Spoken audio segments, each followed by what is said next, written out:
I'm taping this in Cape Town. I've been here for a week, engaging in the grief over and simultaneously the celebration of the life of Nelson Mandela.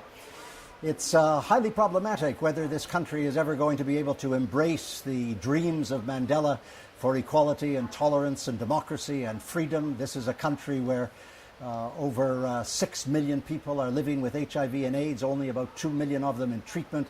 It's a country with terrible crime, terrible sexual violence, terrible inequality, terrible poverty.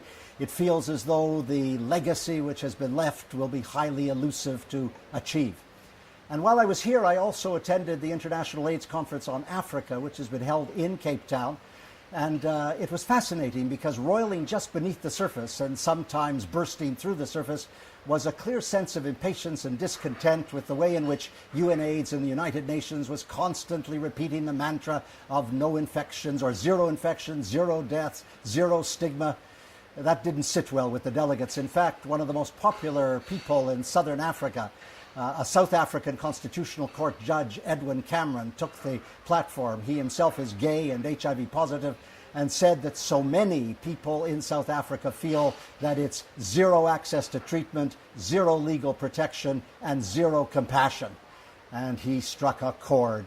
And it's pretty obvious that people are weary of hearing that we're going to have an AIDS-free generation tomorrow morning when there's so much death and disease on the ground. And no sooner was the conference over than I attended a seminar amongst 40 or 50 academics and scientists and activists from all over the southern part of the continent dealing with treatment as prevention. And it was clear that they wanted to treat as many as possible, as quickly as possible, rolling out treatment with high quality associated so that people could live. And when it was over, I thought to myself, I can now go home, I can be calm, I can be tranquil. And then I open my computer and there crosses my screen this idiotic judgment from the Supreme Court of India. You will recall that back in 2009, the High Court in Delhi decriminalized gay sex so that consensual same-sex activity, gay or lesbian, was appropriate right across India.